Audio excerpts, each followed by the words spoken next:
Le rêve ultime, avoir de l'argent qui rentre dans ses poches tous les jours sans rien avoir à faire. Des revenus passifs qui vous permettent d'avoir la liberté de voyager, de vous lever quand vous réveillez, d'avoir vos propres horaires. Bref, la liberté de vivre la vie que vous avez envie de vivre. C'est la clé de l'indépendance financière. Il y a quelques années, quand j'étais encore un étudiant fauché, c'était mon but ultime. Aujourd'hui, je l'ai atteint et je vais vous expliquer dans cette vidéo comment je gagne plus de 100 000 € par mois passivement grâce à 7 sources de revenus différents, comment je les ai mis en place, pourquoi elles fonctionnent, mais surtout comment vous pouvez, vous aussi, les utiliser pour construire vos premiers revenus passifs dès aujourd'hui. Allez, c'est parti!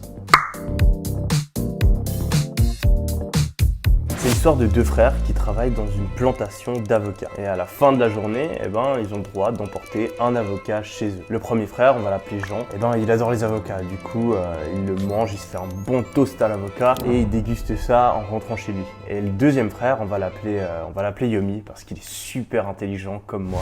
Lui, au lieu de manger l'avocat, il décide de le planter. Et du coup, il va faire sa petite plantation. Un an plus tard, Jean, il a pris quelques kilos à force de manger des avocats. Et Yomi, il récolte passivement plusieurs dizaines d'avocats. Il peut à son tour planter ses avocats pour faire des arbres supplémentaires, les manger ou même les revendre. La morale de cette histoire, elle est simple mais puissante. C'est que si on fait des efforts maintenant, on peut récolter beaucoup plus de fruits dans le futur. C'est le principe de base qui font des revenus passifs une arme si puissante. Et si vous voulez atteindre l'indépendance financière, il va falloir le faire via deux piliers. Le premier, ça va être d'économiser et investir. Et le deuxième, ça va être de créer des sources de revenus passifs. Et j'ai eu la chance de m'en rendre compte quand j'étais encore étudiant. Et du coup, au cours de plusieurs années, je me suis mis à construire peu à peu plusieurs sources de revenus passifs. Aujourd'hui, j'en ai 7. On va les lister ensemble. Je vais vous expliquer comment elles fonctionnent, quels sont mes meilleurs conseils pour les mettre en place et combien je gagne tous les mois grâce à celles-ci. On commence avec la première source de revenus passifs qui est tout simplement YouTube. Alors vous allez le voir dans cette liste, les premières que j'ai mis, elles sont semi-passives, c'est-à-dire qu'elles demandent pas mal de travail au début et qu'ensuite elles continuent à faire gagner de l'argent plus ou moins à l'infini, mais que souvent si on a envie de les maintenir,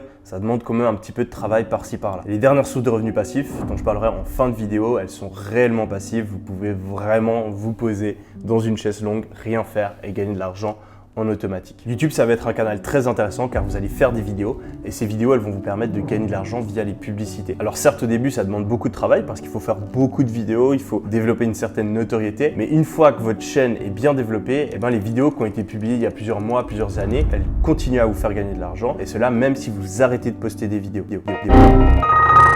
En plus de ça, YouTube, ça va vous permettre de développer une certaine notoriété et cette notoriété, vous allez pouvoir l'utiliser par la suite pour créer d'autres sources de revenus passifs. Donc je pense que c'est un très bon point de départ et c'est une opportunité plus générale qui consiste à se faire connaître sur les réseaux sociaux pour pouvoir profiter de cette notoriété et obtenir des revenus publicitaires. Le deuxième réseau social que je recommanderais après YouTube, c'est TikTok parce qu'il va vous permettre de développer une audience encore plus rapidement et que c'est un réseau social en pleine croissance. Et je vous conseille aussi de rester à l'affût des prochains réseaux sociaux qui vont apparaître ou des réseaux sociaux un petit peu moins connus mais qui connaissent une grosse croissance parce que c'est beaucoup plus simple de devenir connu quand un réseau social est en train d'exploser. On peut le voir avec les personnes qui sont devenues connues sur TikTok. Aujourd'hui, ça devient de plus en plus compliqué, mais il y a 2-3 ans, si vous étiez sérieux, c'était très facile de créer une audience et ensuite de capitaliser dessus. Lorsque vous allez créer des vidéos sur YouTube ou d'autres réseaux sociaux, il faut penser à deux choses. La première, ça va être de créer des vidéos qui sont bonnes d'un point de vue SEO, donc qui vont s'optimiser en référencement naturel. Je vous donne un exemple, les vidéos qui fonctionnent le mieux sur ma chaîne, qui me rapportent le plus d'argent tous les jours passivement, c'est des vidéos qui vont être recherchées par beaucoup de monde. Donc par exemple, mes formations gratuites sur le e-commerce, des guides ou des astuces pour investir, une journée dans la vie d'un entrepreneur, ou encore une vidéo explicative du fonctionnement des NFT. Et ensuite, vous avez la deuxième catégorie de vidéos qui va vous permettre de développer votre chaîne, c'est les vidéos virales. Il faut comprendre que les réseaux sociaux comme YouTube ou TikTok fonctionnent avec un algorithme qui va montrer la miniature et le titre de votre vidéo à 1000 personnes. Il va ensuite regarder combien de personnes cliquent sur la vidéo et combien de temps elle regarde la vidéo. Donc si vous arrivez à faire du contenu sur YouTube ou TikTok qui va donner envie aux gens de cliquer et ensuite qui va faire rester ces personnes sur la vidéo, vous allez réussir à avoir un contenu viral. L'algorithme va voir que l'audience aime le contenu et du coup va décider de le montrer à 1000 nouvelles personnes. Si ces 1000 personnes l'aiment de nouveau, il va faire la même chose, etc. Et cette viralité, en fait, elle va permettre à votre chaîne YouTube ou TikTok de gagner en notoriété et donc de créer un nouveau public. Du coup, il vous suffit de maîtriser ces deux aspects et vous allez pouvoir développer assez vite une audience sur les réseaux sociaux afin de capitaliser via des revenus publicitaires ou autre. Personnellement, j'ai gagné 62 000 € lors des 365 derniers jours avec ma chaîne YouTube. C'est un montant qui est relativement élevé comparé au nombre de vues que je fais sur ma chaîne, mais c'est dû au fait que je suis sur une thématique business et qu'il y a pas mal de gens qui ont envie de payer pour mettre des publicités devant mes vidéos. Moi, je considère que c'est un revenu passif car les vidéos que je poste sur YouTube, je les ferai de toute façon, je les fais pas du tout pour le revenu publicitaire. Et puis, je dirais qu'il y a un peu plus de la moitié, 60% environ, des revenus publicitaires qui proviennent de vidéos qui ont été publiées il y a plus d'un an. Ce qui fait que même si j'arrêtais aujourd'hui de faire des vidéos, je gagnerais toujours environ 30 000 € par an pendant plusieurs années. La deuxième source de revenus passifs, c'est une de mes préférées, c'est tout simplement d'avoir un business et de le déléguer. La grosse différence entre avoir un business et être salarié ou indépendant, c'est que quand on a un business, on crée en fait une machine qui va pouvoir gagner de l'argent en automatique à n'importe quelle heure de la journée. Il faut vraiment voir un business comme une voiture et vous êtes le mécanicien et le conducteur. Donc au début, vous allez devoir tout faire, vous allez devoir réparer chaque pièce, vous allez devoir faire chaque modification et puis vous allez devoir la conduire. Mais au fur et à mesure du temps, vous pouvez demander à d'autres personnes de le faire à votre place. Vous allez pouvoir engager des gens pour faire les choses que vous n'avez plus envie de faire, fixer les problèmes qui surviennent, optimiser la machine et puis un jour, si vous n'avez plus envie d'être le conducteur, vous pouvez même engager un CEO ou vous associer à quelqu'un afin qu'il fasse tourner le business à votre place. Votre business qui était une source de revenus active va du coup se transformer en source de revenus passive et si vous avez bien délégué, ça peut vous faire gagner de l'argent sans que vous n'ayez rien à faire. C'est ce que j'ai fait sur certains de mes business par le passé. Aujourd'hui, j'ai 2 business que je considère comme passifs parce que je passe que quelques heures par année dessus. Le premier, il s'appelle Minea, c'est un logiciel qui permet de faire de la recherche de produits en e-commerce. Donc j'ai pas mal participé au développement du logiciel à ses débuts, mais aujourd'hui, il est à 100% géré par des associés et je touche chaque mois plus de 30 000 € sans rien faire grâce à ce business. J'en ai un deuxième qui est une agence de growth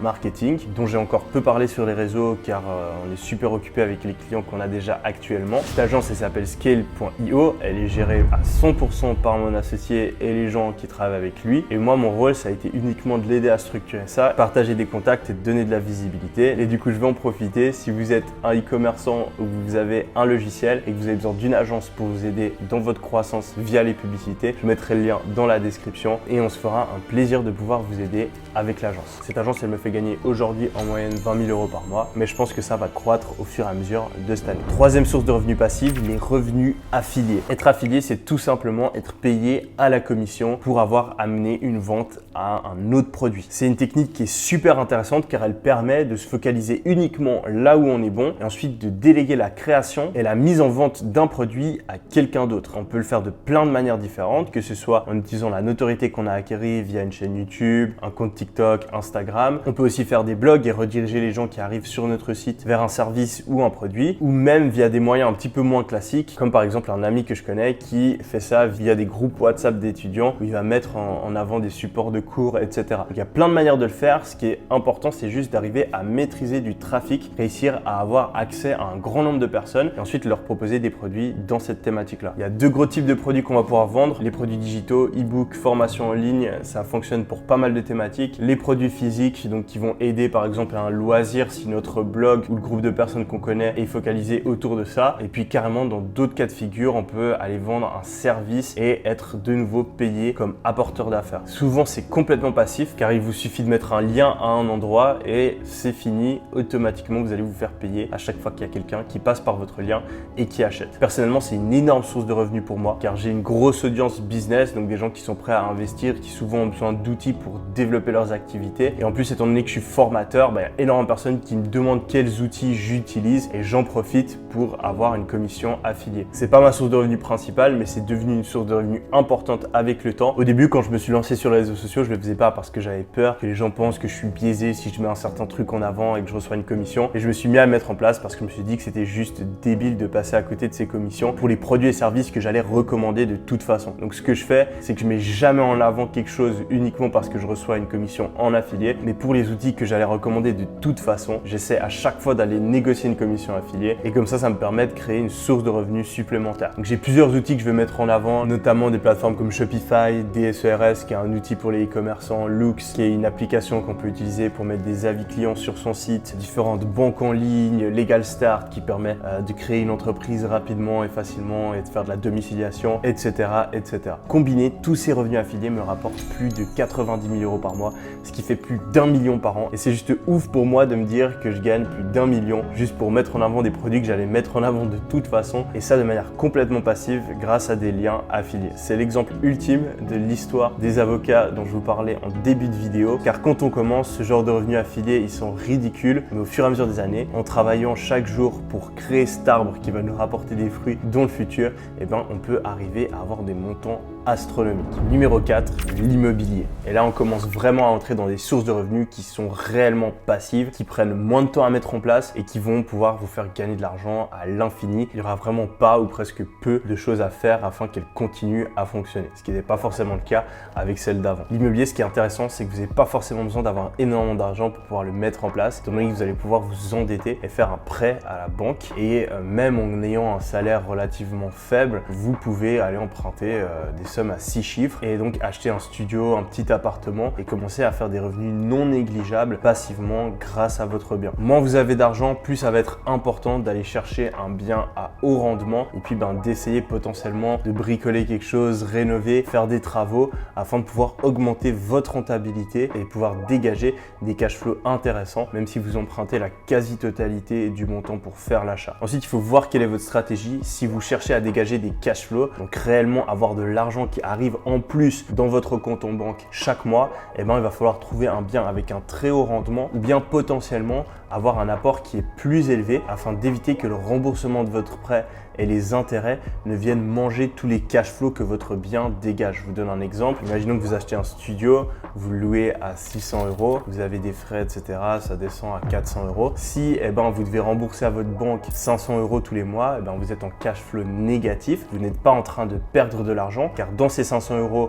la majorité, c'est un remboursement de prêt. Donc au fur et à mesure que vous remboursez, en fait, le bien que vous avez, il vous appartient de plus en plus. Mais au final, vous êtes quand même tous les mois en train de payer plus d'argent que vous en recevez. Donc vous avez un bien qui est rentable, mais vos cash flows sont négatifs. À l'inverse, imaginons que vous avez le même bien, mais que cette fois vous faites un apport qui est plus élevé, vous apportez la moitié du prix d'achat du bien. Et bien à ce moment-là, vous allez toujours recevoir 600 €, vous allez descendre à 400 € de frais, mais vous allez devoir rembourser, je sais pas, que 300 € tous les mois. Et du coup, vous avez 100 € en plus tous les mois dans votre compte en banque. Donc si votre but c'est d'avoir vraiment des cash flows et pouvoir chiller et avoir de l'argent qui rentre dans votre compte en banque pour couvrir vos dépenses, faites attention d'investir dans l'immobilier, soit en choisissant des biens qui ont un très haut rendement, soit en mettant un apport qui est plus conséquent. Ensuite, la deuxième stratégie que vous pouvez avoir, c'est une stratégie d'accroissement de portefeuille où votre but, c'est pas d'avoir des cash flows positifs, mais d'avoir une optique plus long terme où potentiellement vous n'allez pas avoir plus d'argent dans votre compte en banque, vous allez peut-être même devoir payer un petit peu chaque mois pour rembourser votre prêt. Mais imaginons dans 10-20 ans,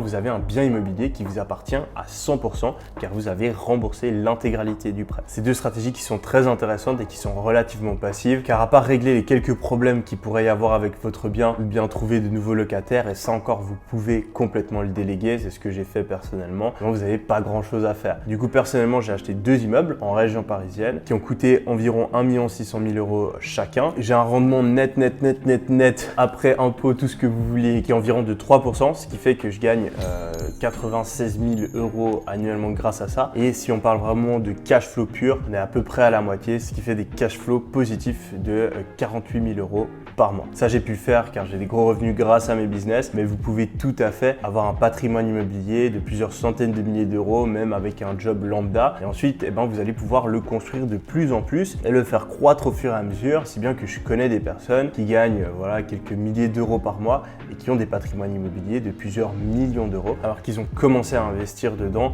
il y a quelques années à peine. Numéro 5, c'est de nouveau de l'immobilier, mais cette fois, c'est 100% passif et c'est via ce qu'on appelle des REITs. Donc c'est des sociétés qui vont faire de l'investissement immobilier et qui vont ensuite se lister sur les marchés boursiers et ensuite vous pouvez acheter des parts de ces entreprises. Ce qui fait que vous n'avez plus à chercher le bien, votre investissement est diversifié car ces sociétés elles vont posséder des centaines de biens immobiliers différents et c'est complètement liquide, c'est-à-dire que vous pouvez acheter et vendre ces parts de sociétés tous les jours. Donc moi ça me permet de diversifier mon portefeuille, d'avoir de l'immobilier qui est pas seulement en France. J'investis du coup principalement aux États-Unis mais aussi dans le reste du monde via ces rates. Et là, on est vraiment sur du pur et dur revenu passif. Ça m'a pris 5 minutes de le mettre en place. J'ai juste eu à créer un compte sur un broker en ligne, choisir dans quel type de rates j'avais envie d'investir et c'était bon. Et je vais recevoir de l'argent tous les ans jusqu'à la fin de ma vie grâce à ces investissements. La seule chose et pas des moindres dont vous avez besoin pour pouvoir mettre ce genre de revenu passif en place, c'est d'avoir de l'argent. On va en fait tout simplement utiliser l'effet boule de neige des riches, comme j'aime l'appeler, qui est tout simplement le fait de faire de l'argent avec de l'argent. Et c'est ça la meilleure et la plus pure manière d'avoir des revenus passifs. Et après, vous allez même carrément pouvoir investir les revenus passifs de vos investissements passifs pour avoir encore plus de revenus passifs. C'est pour ça qu'on dit que c'est un effet boule de neige. Du coup, c'est pour ça que c'est super important d'avoir une source de revenus active principale qui va vous générer du cash et qui va vous permettre de réinvestir. C'est pour ça que sur cette chaîne, je parle dans chaque vidéo du fait de lancer un business à cash flow. Et si vous n'en avez pas, je vous recommande fortement de le faire le plus rapidement possible. Et je laisserai une vidéo dans la description qui vous explique exactement comment le faire en 6 étapes. Du coup, j'ai environ 700 000 euros aujourd'hui qui sont investis dans des rates. Et si on regarde uniquement les dividendes, donc uniquement la part de bénéfice des sociétés qui est distribuée, donc uniquement la part des loyers perçus par ces rates qui sont redistribués aux actionnaires, on est sur du 2% par an. Donc c'est pas énorme, mais en fait, il faut tout simplement prendre en compte que l'immobilier a une tendance haussière. Donc les biens valent de plus en plus cher chaque année en moyenne. Et si on prend en compte les dividendes plus la prestation, on est plutôt sur du 7% par an. Du coup, au total, je gagne en moyenne 49 000 euros par an grâce à ça. Et quoi qu'il arrive, grâce à mes dividendes, je gagne au minimum 14 000 euros par an avec ces investissements. Numéro 6, la meilleure source de revenus passifs, la plus prouvée, la plus commune, la plus puissante, les actions. De nouveau, c'est 100% passif et on va pouvoir devenir de plus en plus riche sans rien faire de manière complètement passive tous les ans via les dividendes, donc la part des bénéfices des entreprises dans lesquelles on a investi et l'appréciation de l'action. Ensemble, on est sur du 8% par an en moyenne et les dividendes représentent 1,5% environ de tout ça. Ça peut faire peur, mais si on a une optique long terme, les actions c'est relativement sûr. Sur des périodes de 10 ans, c'est presque impossible de perdre de l'argent, surtout si vous faites comme moi et que vous investissez dans des fonds. Personnellement, j'ai investi uniquement dans des ETF, donc c'est en fait des fonds boursiers qui représentent des centaines d'entreprises, ce qui fait que même si une de ces entreprises fait faillite, et ben en fait, les autres entreprises vont compenser et du coup, sur un horizon de terme assez long, et ben on est presque sûr d'être dans le positif. Entre 6 et 8%, c'est les rendements que vous pouvez espérer pour des investissements complètement passifs et relativement peu risqués. Si vous voyez des rendements qui sont supérieurs à ça, méfiez-vous. Au cours des derniers mois, j'ai reçu des dizaines et des dizaines de commentaires, de messages, même de personnes que je connaissais qui me disaient « Ouais Yomi, tu devrais investir quelques-uns de tes millions dans ce protocole crypto de DeFi, machin, encore protocole, tu vas faire 20% par an, c'est bien mieux que toutes les actions que tu pourrais trouver, etc. » Heureusement pour moi, je ne l'ai pas fait car je savais que quand on entend parler de rendement supérieur à 10%, il y a presque toujours anguille sous roche. Et quelques mois plus tard, il y a plein de protocoles, mais aussi d'entreprises de DeFi qui sont en train de faire faillite et à des millions de personnes qui ont perdu l'intégralité de leur argent. Donc faites attention, si on vous promet la lune, en général, c'est que c'est dangereux. Restez sur des trucs qui ont été prouvés depuis plus de 40 ans, comme les actions, l'immobilier et diversifier vos investissements. Personnellement, c'est dans les actions que j'ai la majorité de mon portefeuille d'investissement. Aujourd'hui, j'ai 6 millions d'euros à l'intérieur et j'ajoute plusieurs centaines de milliers d'euros tous les mois dans les fonds dans lesquels j'investis afin de faire augmenter ce portefeuille et augmenter mes revenus passifs. Si on prend en compte uniquement les rendements des dividendes, on est sur du 90 000 euros par an. Et si on prend en compte l'appréciation moyenne des actions en plus de ça, on tombe sur du 480 000 euros par an. Numéro 7, les obligations. C'est la plus vieille source de revenus passifs. C'est tout simplement un type de prêt. On va prêter notre argent à des États ou à de très grandes entreprises et ils vont nous payer un taux d'intérêt. Vous pouvez avoir des obligations qui sont très risquées et donc des taux d'intérêt très élevés, mais du coup vous allez potentiellement pas revoir votre argent, ou bien vous pouvez faire comme moi et choisir la sécurité, uniquement prêter votre argent à de grandes entreprises ou des États et obtenir un taux d'intérêt plus faible, de l'ordre de 3 à 4%. Avec les obligations en moyenne, il n'y a pas d'appréciation, étant donné que c'est un prêt, on vous rembourse l'intégralité de ce qu'on vous a prêté et les taux d'intérêt, rien de plus, mais ça permet de diversifier notre portefeuille. Par le passé, il y a pas mal de moments où les actions ont baissé et les obligations ont monté, ce qui vous évite de perdre beaucoup d'argent d'un coup et du coup ça vous évite d'avoir avoir tout votre portefeuille qui chute, ça vous donne un petit peu plus de sécurité. C'est pour ça que j'ai une partie de mes investissements qui sont là-dedans. Au fur et à mesure des années, j'ai investi plus de 500 000 euros dans les obligations et en moyenne, on a un taux d'intérêt de 3,5%, ce qui fait que je gagne 17 500 euros par an grâce à cet investissement. Et du coup, je vais faire le calcul en live. Ça fait longtemps que j'ai pas updaté tout ça. Du coup, je vais le découvrir avec vous. Hop.